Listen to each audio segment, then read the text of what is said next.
Hello, you're watching Saints Live and a warm welcome back to St Mary's Stadium. I'm Kenzie Vanali. And I'm Steve Forbes. Well, thanks for joining us ahead of our Premier League clash against Wolves at 3 p.m. this afternoon. Steve, it really feels like a big game today. Yeah, a huge one. Hopefully the atmosphere here at St Mary's is electric and the stadium will be rocking. Let's hope so. One thing is for sure, though, Saints Live is always rocking when we have these two with us. Joining us today is former Saints captain Dean Hammond and Premier League reporter Paul Belveston. Dean, great to see you as always. How are you? I'm very well, Kenzie. Thank you very much. But yeah, good to be back on the show and looking forward to the game today. Like you say, huge game, really, really big game. So excited and looking forward to seeing the players play today. Yeah, absolutely. And Belv, has been a busy week for you. How are you doing? Yeah, not too bad. I had to race around this morning, taking and then picking up my daughter from trampoline club in Romsey, and I drove past the Potter's Heron, and literally 5 minutes later, I discovered that it was exactly this day in 1980 where Sir Laurie McMenemy stood up in a press conference at the Potter's Heron and shocked the football world by revealing Kevin Keegan had signed for Southampton. So I don't know what that means, but it's undoubtedly a positive omen. I think it might be. It could well be. Well, it's great to see you both as always. Now, the team news will be coming up in less than 15 minutes' time. Carl Walker-Peters and Juan Larios are not expected to feature today. Stu Armstrong is at the stadium, so maybe could feature, and there are no other fresh injury concerns that we're aware of. So, Dean, given that, how do you expect Southampton to line up this afternoon? Well, I think there'll definitely be changes, Steve, reacting from the Brentford game. I think today Nathan will probably put out his most physical and strongest team. I think there could be changes in terms of the back four. I think you could see maybe Salisu going to left back. I think maybe Bella Kocha coming back into the team. Shaletta Shah. I think they're the two, in my personal opinion. I think they're the best two centre halves we have at the football club, and I think they could form a good partnership. I think James Bree will continue at right back. And then that's a really strong, physically strong back four. I think Nathan's touched on it. He wants to keep clean sheets. He wants to stop conceding goals, especially from set pieces. I think that back four will give you a really good chance of that. Midfield areas, I think Diallo and Lavia will be really, really important today in terms of protecting that back four, their energy levels, their awareness to protect that back four will be really, really important, as well as in possession of the ball. Playing those two allows James Ward-Prowse a little bit more freedom to get into those attacking areas where we know he's such a threat and has been probably the biggest goal threat for Southampton this season. And I think the two new signings will come in as well. They both came on at half-time against Brentford. The club have invested a lot of money in them, and I expect them both to start today. They've had a week of training, so I'm sure they'll understand more of what Nathan expects from them. And then probably Adam Armstrong to come in on the other side. So you've got real pace in wide areas, which I think is important. But yeah, physically strong team, I think Nathan will go for today with a 4-3-3 formation.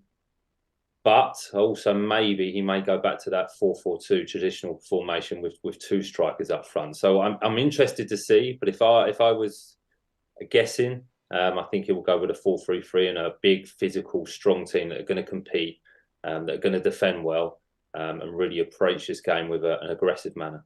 Elvis, how do you think Nathan Jones will go about this team selection today, and what starting 11 do you think we'll see this afternoon?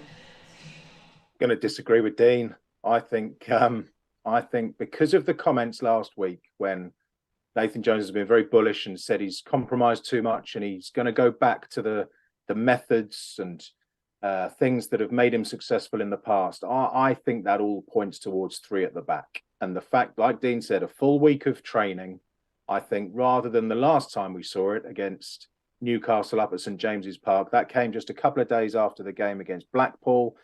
They only really had the one proper session on the Monday, which probably wasn't even a full-blown training session because it's the day before a game, to work on that. And we saw that it didn't really work. That first 20 minutes, the tie was lost.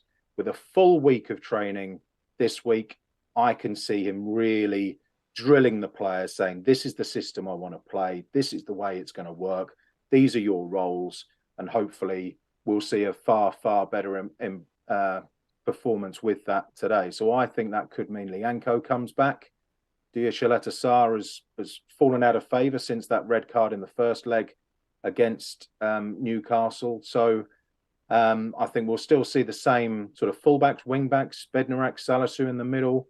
And then for me, it's a question of, in front of that, is it a 3-4-3 or a 3-5-2? I agree with Dean that the two new deadline day signings, I'm convinced they're both going to start, because I asked Nathan Jones about that in the press conference on Thursday. He said they'd had a really good week of training. He hadn't intended to play them for so long at Brentford. That was just the circumstances, because they'd only had a few minutes of training, having only arrived on Friday and still having work permits and things to sort out last week. So he was impressed with their 45 minutes, but says this week they've both had a really, really good week. So then it's just, does Sulemana go wide alongside Big Paul, or is it those two up front, Sulemana just sort of off him? Because I think the three in midfield have tended to work quite well with Diallo, Ward-Prowse and Lavia.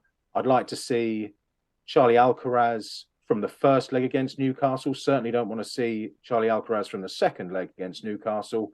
So there are decisions to be made in the middle, but yeah, I'm pretty convinced it's going to be a three at the back. All right, very interesting. Well, less than 10 minutes to go until we find out which one of you is right this afternoon. But before we move on any further, let's remind ourselves of how this fixture went earlier on in the season. Wolves and Saints walk out onto the pitch here at Molineux with the flames flying high. And then slipped past him cleverly by Podence. Here come Wolves. Here comes Mateus. Out to his right, he's got Neto. It's dangerous. Johnny with the shot, and it's wide. That was a let-off for Saints. Ward-Prowse with an outswinger. Takes it. Curls it out. Free header for Armel Bella-Kotchap. And when is he going to score?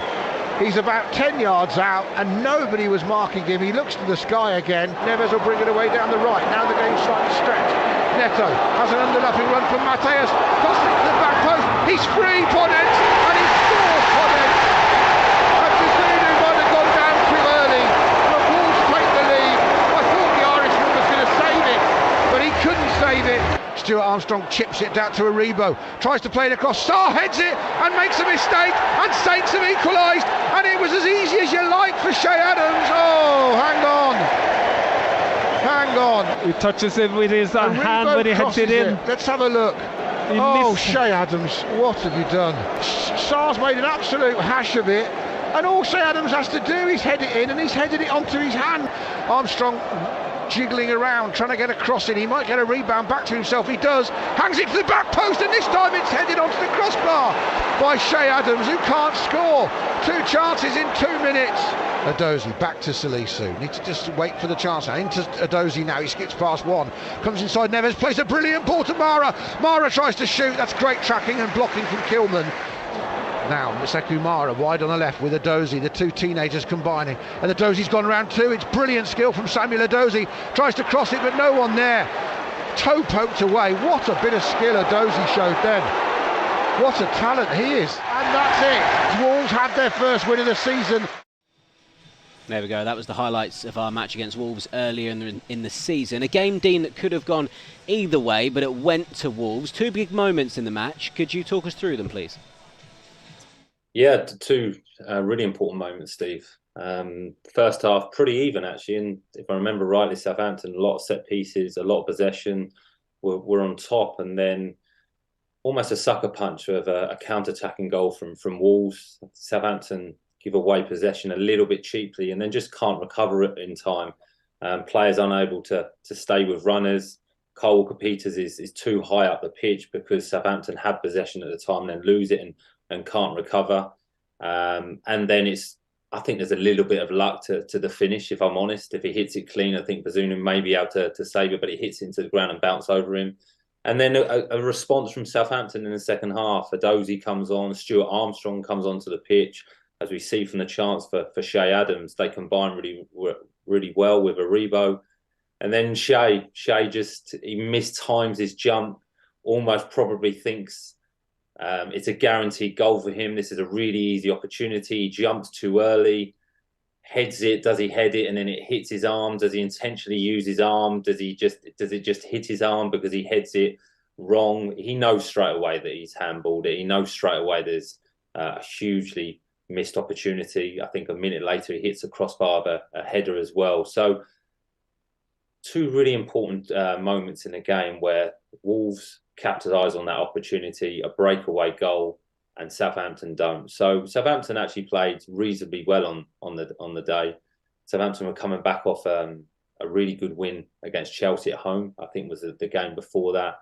Lavia was absent he picked up that injury, which made a difference. But a game that Southampton probably shouldn't have lost, really, with the chances they created and the opportunity that Shea had there. But they're the moments we talk about a lot with Shea, that I think he kind of loses a little bit of concentration and then switches off, that he just thinks he's going to score in that moment, and just instead of just making sure that ball goes in the back of the net, which would have made it 1-1 and Southampton were fully on top then. So probably maybe could have gone on to win the game. So disappointment in losing that game, but two big moments that the Wolves took and Southampton unfortunately didn't. Well, it's changing direction slightly. We should really touch on the fans forum that took place earlier in the week. You, of course, hosted that event brilliantly, I must say as well. How did you think the evening went?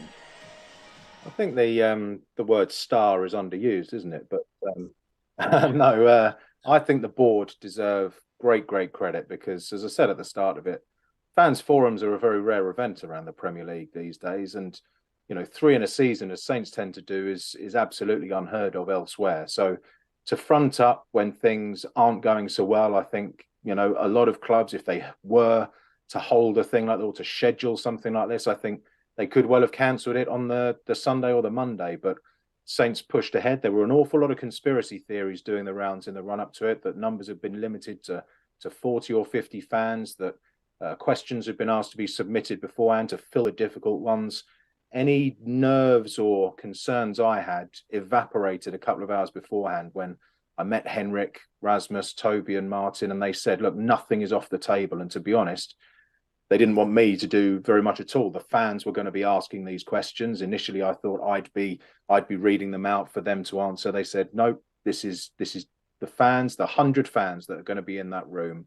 We're going to give them the microphone. They can ask us anything. And they knew the 3 tough questions that would be heading their way more than once, all focused on the pitch matters. And I think there was, there were fears that it was going to be feisty and fiery. I think a lot of the sting was taken out of it by the very first answer given by Rasmus when it was made clear to the room. It didn't matter what I said if Rasmus had then sort of tried to dodge the difficult questions. He was very open, I thought. There's always going to be a lot of secrets involved when board members are talking about approaches and strategies and things. But when he answered, why have you given the manager the job and why is he still in a job? And he was as open as he was. I think the fans, who deserve credit as well, they welcomed it, they appreciated it, and the atmosphere was tremendous throughout. Very courteous, polite, some tough questions in there.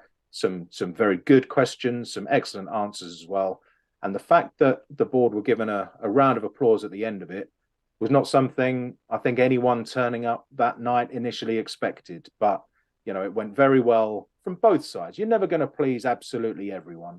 But I think fans left happy and especially impressed that, like I say, those difficult questions weren't dodged. But then also all 4 board members hung around for another 40 minutes afterwards to talk informally to all the fans who stayed around. They had a drink and they had a chat, and a lot of credit goes to both sides. And I think it goes to show what can happen and how positive the relationship between fans and club directors can be if approached in this very, very good way. I think a lot of clubs could learn from it, to be honest.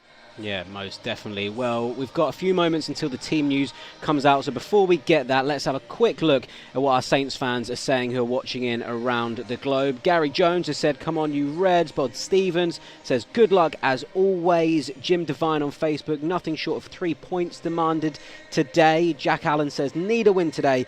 Come on, you Reds. Darren Kircher says, in a seat already at St Mary's. And Dean Coates says, come on, the Saints. He's a Northern Saints Saint forever. Oh, it's always nice hearing from the fans, isn't it? But I'm sure all of them would like to know what team is starting to take on Wolves. So let's have a look, shall we? The headline team news then is that Kamaldeen and Onuachu are going to make their full Premier League debuts today, and also James Bree making his home debut. Let's run through that starting 11 in full then, shall we? In goal, it's Gavin Bazunu, assuming a back five made up of Ainsley, Maitland-Niles, James Bree, Jan Bednarek, Mohamed Salisu and Roman Perro.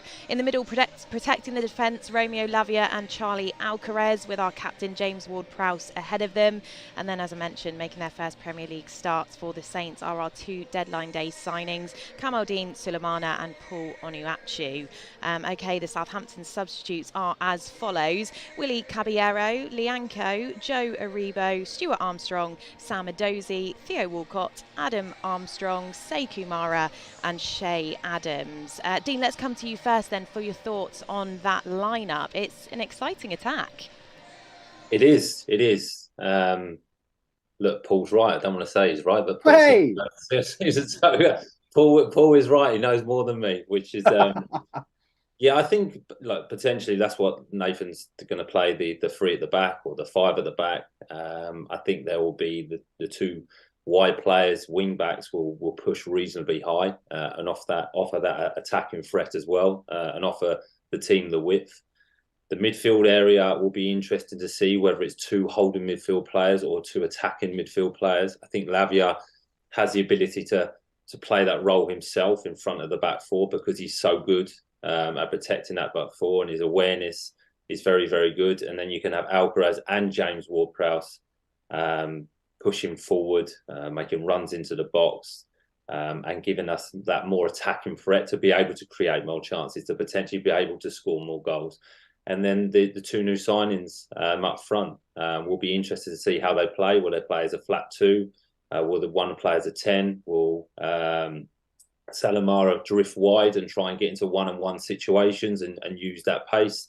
So an attacking team, but also there's some stability in there. And I think, like we've mentioned, some defensive nous there, because clean sheets are going to be really, really important from now on to the end of the season for Southampton to win games, because we're not prolific. We're not scoring a lot of goals, but we have the potential to win games 1-0, maybe 2-0, maybe 2-1. So conceding less and clean sheets will be really, really important. And playing a 3-5-2 formation gives you the chance to be able to do that. Yeah, Belvis, you saw it coming, didn't you? What do you make of this starting lineup? Yeah, I don't want to talk down my my clairvoyancy prowess, but I think what we can see in this lineup as well is versatility. We know that Nathan Jones likes to switch formations during the match depending how things are going, and I think the fact that James Bree is there as it looks like a right-sided centre back, but he can then shift a little bit further along and turn it into a back four with Ainsley Maitland-Niles pushing on. Equally, Roman Perro can play as a left-sided centre-back to switch things around that way as well. I think there is potential for this sort of 3-5-2 to become a 4-5-1 as well, with Sulemana dropping out into a wide position. I think it's key that you do have those three in the midfield, because the Wolves midfield of Neves, Moutinho, Lamina, that is very, very strong. And, they were excellent against Liverpool last weekend. I think it's important as well that probably the two best chances from open play in recent weeks have been created from through balls by Alcaraz and by Lavia, and to have them next to each other or in that midfield for Sulemana, for Onuachu to run onto, I think that's quite exciting, as well as obviously the consistent delivery of Prowse as well, plus bit of width as well. I think there's a lot to be said for this formation. I hope that the crowd at St Mary's really gets behind it, because it is a key game. There is a lot of grumbling whenever there is a team sheet that's announced with what looks like three at the back. There's a sort of a mistrust about it. But like I said earlier, with the full week to work on it, I think this could really be the start of something today, that this is the system. The manager is fully behind. His players will have got behind it as well this week. And, with a bit of luck, I think we could give Wolves a really good game here today. Yeah, we all hope so, Paul. Dean, we have acknowledged that this is a huge game, but just how important is it when you look at the league table? Huge, Steve. I think we could probably try and play it down, but in all honesty, it's a big game, and especially because it's against Wolves, who are 3 or 4 points in front of us. If you win today, you kind of keeping them close to you, which is really, really important. And a win for Southampton today will just build confidence, will build momentum, will build belief, will build trust with everyone. So it's really, really important. There's 17 games left. I was looking at the fixtures. I think we've got to play 7 or 8 of the teams that are probably within the relegation battle. I hate to say that, but that's a reality of the situation. So there's opportunities to beat those teams. There's opportunities to get closer to those teams. I think it will take probably 7 or 8 wins. I think probably 38 to 40 points will keep teams up this season. And it's really interesting for me because I was looking at it and looking at the comparisons. And I've been in this situation before when I was at Leicester. And we won 7 out of the last 9 games to stay up in the Premier League, which wasn't expected. Everyone had condemned us to relegation, but we put a really good run together. And that was just through staying true to our beliefs, staying together as a group. There was a lot of honest conversations between the players, a lot of honest conversations between the managers, but we managed to win games. And it started from a last-minute winner, I think, when we beat West Ham. And it just gave us that belief that we could win games at the Premier League. We could win at this level. And then we won 2 in a row, 3 in a row. And from that moment, you're building momentum and you're actually believing that it's possible. So I think, look, we're in a sticky situation. It's tough for everyone, but you almost have to start again now. Start again and just take one game at a time. But also, the 3 or 4 games before the FA Cup fixture, I think we will obviously play Wolves today. Then we play Chelsea, and then I think we have Leeds. If we get 2 wins out of that, and then a little bit of a break, a little bit of a rest to go into that FA Cup game, just kind of breathe again and appreciate that we've got a few more points on the board. I think that would be really, really important. And that's what you have to do, break the seasons down. And Nathan said it, look, he's going to stick with his beliefs now. He's going to work the way he wants to work. We've seen that in his team selection today. So it's for us to support him and back him and get behind the team. But they're in a tough situation, but it's still very, very tight today. But you're right, today is a big, big game. And if we can win, things can change very, very quickly. Yeah, that they certainly can. Well, Belvis, there is a familiar face in the Wolves starting 11 in the form of Mario Lemina. What did you make of his time in a Saints shirt? Underwhelming would be the word I use. I think he was brought in with great fanfare. He was a club record signing, around £20 million. I remember Les Reed saying he was a statement signing. His last game before joining Saints had been the Champions League final for Juve against Real Madrid. And, we saw flashes of what he could do, his great quality in the middle of the park, robbing opponents for possession. He scored a couple of cracking goals as well. But, an ankle injury disrupted his first season, and then abdominal surgery knocked him out of the second for like 4 months. And, most of his performances were either cut short by a substitution because he hadn't been performing brilliantly, or he was coming off the bench. I remember my memories of him might well be blinkered because of a very disappointing, cliche-ridden interview I remember he gave me. It was really hard going. He just wasn't interested. And I've since read an interview just last night about when he was at Nice. So this is 18 months, 2 years ago. He said that when he was at Southampton, he wasn't thinking of the team. It was all about himself. He was only 23, but he says that attitude has completely gone 360 now, or 180, because he's become a father and he's learnt about responsibility. He was at Southampton for 4 years. We only saw him for 2 of those years because the latter 2 he went on loan to Fulham and Galatasaray. I was staggered to see that he's already racked up about 80 Premier League appearances from the stints at those 2 clubs. But after 2 years, he'd had enough. He came in under Mauricio Pellegrino, played under Mark Hughes off and on as well. I remember Ralph Hasenhüttl wanted to give him a go. He'd already made up his mind it wasn't going to work at Southampton. And so he moved on. And this change of attitude does seem to have helped. I mentioned very briefly earlier that, that midfield three that Wolves are naming today is very, very impressive. And Lemina was immense against Liverpool last weekend in the middle of the park against Thiago.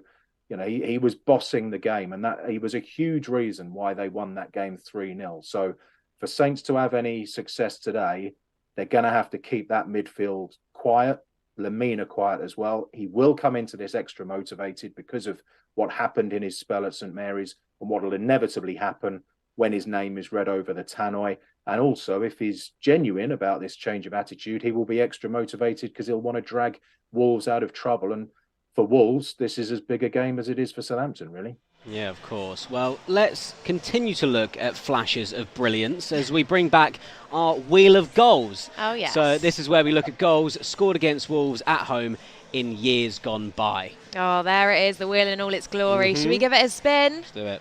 Here we go. Oh, is it going to go? I thought it was going to get stuck on us there. There we go, we're underway. Right, first up, one for you, Paul. Chris Marsden with a sensational bicycle kick. Oh, absolutely. Just the graphic is a flash of brilliance, isn't it? But look at this. Forget your Gareth Bale in the Champions League final and Wayne Rooney in the Manchester derby. That's a proper bicycle kick, isn't it? You don't need to lift both feet off the floor. That's just unnecessary flamboyance. Just do a sort of a Chris Marsden can to let it dribble over the goal line into the corner. Look, I loved Chris Marsden. He was terrific. I remember he came in, there wasn't a great fanfare. He cost a lot of money and he never played in the Premier League before. He was over 30 when he arrived at Saints, but fans loved him, managers loved him. He had a great relationship with Wayne Bridge down the left-hand side, caused all sorts of problems for opponents, and was trusted enough that it was him that led the team out in the FA Cup final 2003, wasn't it? Which, that goal was from the cup run. That essentially put Saints into the semi-final against Watford at Villa Park. And with Jason Dodd out injured, Marsden wore the armband. And yeah, he was a tremendous, tremendous servant for the club. And we normally remember him for his Maradona moment against Ipswich. So it's nice to see another Marsden goal in there. Absolutely. Well, that was a good place to start, wasn't it? Yeah. But we've got plenty more goals on that wheel. So let's give it another spin and see where it lands this time. Here we go. Oh, another good one. Dean, you can talk us through this one. Nathan Redmond finishing off a great team move in 2019 and a brilliant bit of composure from him here. It was, Kenzie, really, really composed. But it's all about the pass from Danny Ings, the awareness from Danny Ings, and then the timing of the movement from Nathan Redmond. As soon as Danny Ings, the ball's moving towards him, you see Nathan, he comes from out to in, sprints, is behind that defensive line, out of sight. Fantastic movement. And just that little pause before he goes to strike, he allows the goalkeeper to commit himself. He allows the goalkeeper to come out and decide what he's going to do, and then just lifts it over him. But it's a fantastic goal, and a goal that you see that would have been worked on at the training ground as well. You do certain movements, certain finishing practices with the movements of the wingers, the timing of the wingers. Danny Ings coming into that number 10 kind of role and then putting a lovely ball through.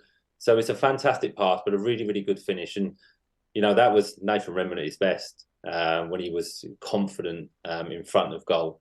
He had their moments of being indifferent as well, but when he was in full flight, he was really, really good to watch, and it was fantastic movement, but really, really good composure, and it looked like a really confident finish. So, yeah, very good team goal. Excellent goal. I don't feel you really see dinks like that anymore. It's Lovely. Right, let's get another spin on that wheel. Let's give it another go now. We always do the little motion as well, don't we? It doesn't go unless we do that. And who's it going to land on? Another blast from the past, back to 2003, and it's James Beattie, Paul. Yeah, James Beattie scored many, many, many brilliant goals for Saints. He also scored this one. No disrespect to him at all. He strikes it well enough, but what on earth is the keeper doing? He must have holes for hands. It's straight at him and then goes straight through him. When I was growing up in Hertfordshire playing for Benjio Tigers in goal, if I'd let one in like that, I would have been absolutely distraught. It's hopeless goalkeeping. Wolves were pretty hopeless that season. They were bottom then. It was a game in mid-September, I think, and they went on to finish bottom. And Saints were still riding high, having been unlucky in the FA Cup final back in May. You know, looking forward to a European campaign that didn't last very long, sadly, and you know, the season all sort of came to a shuddering halt with the departure of Gordon Strachan later on. But at that moment, things were going very, very well. The team were playing excellent football. Wolves, they were going through a stage of ex-Saints managers. Dave Jones was in charge then Stuart Gray had a month, and then Glenn Hoddle took over full time. So there's a lot of links between these two clubs. Should have mentioned Chris Marsden actually played for Wolves before joining Saints as well. So yeah, I enjoyed that goal. The goalkeeper shouldn't. One thing's for sure, you don't mince your words, do you, Belvis? And that's exactly why we love you. Right, let's see what else we've got on the wheel of goals. Here we go then. There's a couple more to choose from, and this time around it's Shane Long back in 2020, Dean. Yeah, it's all about the cross, Kenzie, from Cedric, I believe it is. You know, just puts it into an area, brilliant pace on the ball, but the run as well from Shane Long. He again, it's down to that timing. He's really, really patient on the edge of the box, but he would be expecting this cross to come in, and that's that understanding you have between players. And it's just where he gets across his marker, he gets across that near post, which strikers are told to do on every occasion they possibly can. Two strikers in the box as well as in Danny Ings and Shane Long, but he just guides the ball into the far corner. Doesn't try to get too much power on it. The power's on the cross. Really delicate finish, and be great to have those two up front now, wouldn't it? In their prime, because two fantastic players. But again, it's all about the timing of the cross, the timing of the run. And it would be something that was worked on in training. You know, the practices you do, get the ball out wide, put it into an area, and then it's up for the attackers to attack it and get in front of the defenders, which Shane did there. So brilliant finish. You know, doesn't even stop his run when he's celebrating. So yeah, it was a fantastic goal. Right, I think we've got time for one more spin on this week's Wheel of Goals. Let's see who it's landing on. Which one could it be? Oh, I just don't know, Belvis. And it goes to you, Belvis. It's Bradley Wright Phillips with a lovely solo goal in 2006. The Coca-Cola Kid. You two will be far too young to remember this because you were at nursery back in 2006 while Dean was celebrating his 35th birthday. There was a competition running for fans to help buy players for their club. And I was working at Meridian. I remember Colin Kazim Richards was the first one. Brighton signed him, and it was because a fan bought some of the drink, entered the competition. They got £250,000 for their club to spend on a player. And like I say, he was the first. We couldn't believe it when, you know, another one of the clubs we covered, Southampton, was the second in the country to win. And Man City, I think they wanted a lot of money for Bradley Wright Phillips, nearly £1 million. The fan was able to donate this £250,000 to that, and in came Bradley Wright Phillips, who, you know, that goal was the sort of goal we saw his dad score many, many times in English football. It never really worked out for him, for Bradley in this country. He went around a fair few clubs, never really hit the heights, was a very often used substitute in his time at Southampton. Again, the odd flash of brilliance here and there, but then went over to the MLS, and for the New York Red Bulls, he's lauded as one of the best strikers they've ever seen over there. So, you know, very decent career. He was in a good team then as well. There were some good young players coming through, likes of Drew Sermon, Gareth Bale, we saw in the clip. Kenwyn Jones was in there, Nathan Dyer, and, you know, they had some experience as well. Unlucky that they lost in the playoffs when they were trying to push back for promotion that season. But yeah, funnily enough, I always think whenever Wolves come to St Mary's, I think of the season before that. Theo Walcott made his debut coming off the bench in the first game of the Championship season against Wolves under Harry Redknapp, and yeah, I'd be very happy if we had a scrappy goal like the can or a dodgy bit of goalkeeping or an act of brilliance like we just saw from Bradley Wright Phillips. Anything today, please, for a good couple of Saints goals. Oh, wow. It is that time of the show where we are going to come to you both and get your final thoughts ahead of kick-off. Dean, we will come to you first on this. Wolves, the opponents, as of course we've already mentioned, they are going to be riding a wave of confidence, aren't they, after beating Liverpool so convincingly last week. But Saints desperately need a win today. So what are your thoughts? You're right, Kenzie. Wolves are a much improved team. a couple of clean sheets in the last couple of games, a brilliant performance against Wolves, so the confidence will be really, really high. But I touched on it earlier. I think a clean sheet is important today. I think that could make a real difference to this team. Stay in the game. Don't give cheap goals away. Change of formation. We'll see how that's played out. Is that a defensive shape, or is that a shape to try and take the game to Wolves, get on the front foot, press them, put them under pressure, make them make mistakes? So I think this is going to be a tight game. Both teams know how important this is today. I think there'll be a really good atmosphere at St Mary's. So I'm going to go for a 1-0 Southampton win today. That clean sheet, really important, but a 1-0 win, 3 points, and the season starts from today.